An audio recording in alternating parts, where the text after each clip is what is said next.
दोस्तों, एक तरफ नीट यूजी 2026 का पेपर लीक होता है तो दूसरी तरफ देश के शिक्षा मंत्री का मुंह सिल जाता है। उनसे पूछा जाता है कि भाई पेपर लीक क्यों हो रहा है, आखिरकार इसके पीछे कौन है, तो वो कुछ भी नहीं बता पाते, सांत्वना देने तक नहीं सामने आते हैं। और दूसरी तरफ सर्वोच्च अदालत तक ये मामला जा पहुंचा है। केंद्र सरकार ने मामले की जांच सीबीआई को सौंप दी है। इस बीच मेडिकल छात्रों और डॉक्टरों के संगठन फेमा यानी कि federation of all India medical association ने सुप्रीम कोर्ट में याचिका दाखिल कर बड़ी मांग उठा दी है।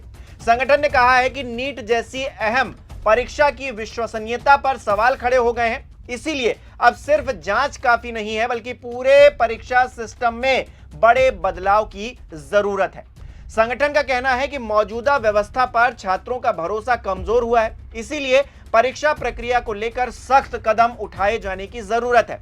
सुप्रीम कोर्ट की निगरानी में दोबारा परीक्षा करवाई जानी चाहिए ताकि पूरी प्रक्रिया निष्पक्ष और पारदर्शी बनी रहे।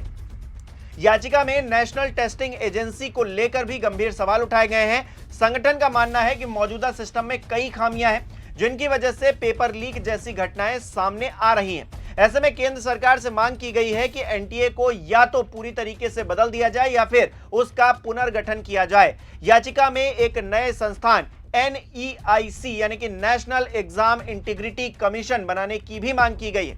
कुल मिलाकर याचिका में कहा गया है कि नीट जैसी राष्ट्रीय स्तर की परीक्षा के लिए एक ऐसी संस्था बनाई जानी चाहिए जो तकनीकी रूप से ज्यादा मजबूत, आधुनिक और सुरक्षित हो।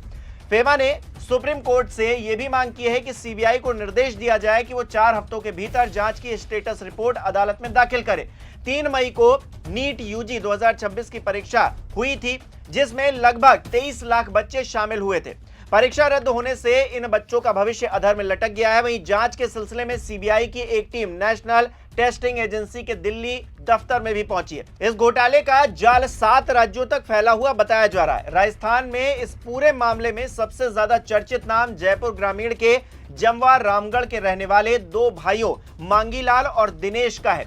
जांच एजेंसियों के मुताबिक मांगीलाल और दिनेश ने 26-27 अप्रैल को पेपर लीक गैंग को 30 लाख रुपए देकर कथित पेपर खरीदा था। इसके बाद 29 अप्रैल को उन्होंने सीकर में तैयारी कर रहे अपने बेटे को पेपर दिया और आगे कई अन्य छात्रों को भी इसको बेचा। दिनेश और मांगीलाल के परिवार की जो नीट में सफलता का रिकॉर्ड भी चौंकाने वाला है। 2025 में इस परिवार के 4 बच्चे नीट में सिलेक्ट होकर मेडिकल कॉलेज पहुंचे, जिसमें से 3 लड़कियां और 1 लड़का शामिल है। बड़ी बात यह है कि कांग्रेस ने सीधा आरोप लगाते हुए पेपर लीक के आरोपी दिनेश बिवाल को सत्तारूढ़ भारतीय जनता पार्टी का पदाधिकारी बता दिया है। नेता प्रतिपक्ष टीकाराम जूली ने एक ट्वीट किया है और इस पूरे मामले को भ्रष्टाचार बनाम जीरो टॉलरेंस की जंग में तब्दील कर दिया है। टीकाराम जूली ने दिनेश बिवाल की कुछ तस्वीरें और पोस्टर जारी किए हैं जिसमें दिनेश भाजपा के झंडे और बड़े नेताओं के साथ नजर आ रहा है। वहीं नीट पेपर लीक केस में गुरुग्राम कनेक्शन भी सामने आ रहा है। गुरुग्राम के फरुख नगर से एक MBBS छात्र को हिरासत में लिया गया है। दरअसल राजस्थान पुलिस की एसओजी टीम ने कल रात गुरुग्राम के खुरमपुर गांव में रेड मारी थी। यहां से पेपर लीक नेटवर्क से जुड़े होने के शक में एक छात्र यश को हिरासत में लिया गया। MBBS छात्र पर पेपर लीक गैंग और परीक्षार्थी हैं उनके बीच कड़ी होने का शक है। राजस्थान पुलिस आरोपी को हिरासत में लेकर राजस्थान रवाना हो गई है। हरियाणा से राजस्थान तक फैले नेटवर्क की जांच फिलहाल की जा रही। एडीजी विशाल बंसल ने बताया है कि जांच फिलहाल उस गेस्ट पेपर पर केंद्रित है जिसे परीक्षा से पहले छात्रों के बीच बांटे जाने का आरोप है। गेस्ट पेपर में करीब 410 सवाल थे। आरोप है कि इनमें से लगभग 120 सवाल केमिस्ट्री में पूछे गए। बताया जा रहा है कि यह गेस्ट पेपर परीक्षा से काफी पहले छात्रों के बीच बंट रहा था।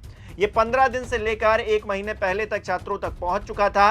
अधिकारी कह रहे हैं कि इसी गेस्ट पेपर के आधार पर जांच आगे बढ़ाई जा रही है। हालांकि इस पूरे मामले पर शिक्षा मंत्री धर्मेंद्र प्रधान कुछ भी नहीं बोल रहे हैं, उन्होंने मौन धारण कर लिया है। लेकिन राजनाथ सिंह जी का एक पुराना वीडियो वायरल हो रहा है जिसमें पेपर लीक पर वो तत्कालीन शिक्षा मंत्री से इस्तीफा मांग रहे हैं। लेकिन भाजपा सरकार में इस्तीफे होते कहां हैं दोस्तों, आप तो जानते ही हैं। यहां तो किसी घटना की कोई नैतिक जिम्मेदारी किसी को लेनी ही नहीं है, वो कल्चर ही खत्म हो गया है। कहते हैं कि हम जो है अटल बिहारी वाजपेयी और पता नहीं बड़े बड़े नेताओं का नाम लेते हैं, कहते हैं उनसे आशीर्वाद लेकर उनके पदचिन्हों पर आगे चल रहे हैं। लेकिन यहाँ पदचिन्ह कैसे हैं, कोई रेल हादसा हो जाए तो रेल मंत्री इस्तीफा नहीं देंगे, कोई अगर अनाप शनाप कोई बोल दे तो पार्टी उनसे कोई सवाल नहीं करेगी, उसका इस्तीफा नहीं होगा। और यहाँ पर पेपर लीक के मामले धड़ाधड़ सामने आ रहे हैं और नेताजी मीडिया के सामने बिना कुछ बताए चले जाते हैं। सांत्वना देना भी वो जरूरी नहीं समझते हैं। फिर भी राजनीतिक तौर पर दबाव तो बनाया जा रहा है विपक्ष की तरफ से।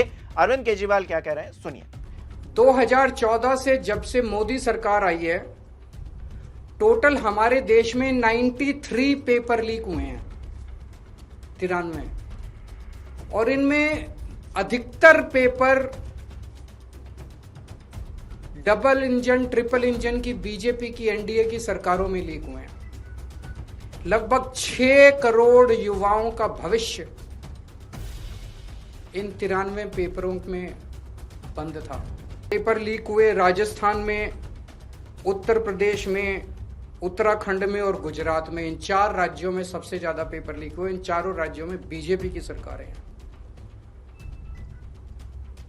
तो ये इत्तेफाक नहीं है कि इन चारों राज्यों में बीजेपी की सरकार है, केंद्र में बीजेपी की सरकार है। नीट का पेपर लीक हो गया और अभी पिछले 1-2 दिन से खबरें आई हैं, ये जो नीट का पेपर लीक हुआ है इसका एपिसेंटर भी राजस्थान है और इनमें जो 2-4 लोगों के ऊपर सुई गई है वो भी बीजेपी के नेता दिखाई देते हैं। अगर एक के बाद एक दर साल नीट के पेपर लीक हो रहे हैं तो पैसा सबसे टॉप पे पहुंच रहा है, सबसे टॉप पे।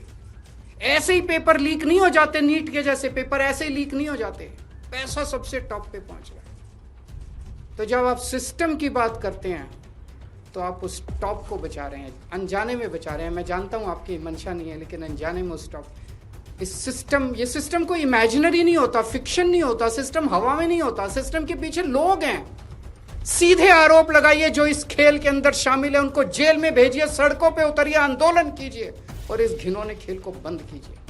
बहरहाल इस पूरे मामले पर आपकी क्या राय है कमेंट बॉक्स में जरूर बताइएगा। इस वीडियो को लाइक करना, शेयर करना मत भूलिएगा। हमारे चैनल को सब्सक्राइब नहीं किया तो वो भी जरूर कीजिएगा। आप हमें सहयोग भी कर सकते हैं ज्वाइन बटन पर क्लिक करके। बहुत बहुत धन्यवाद।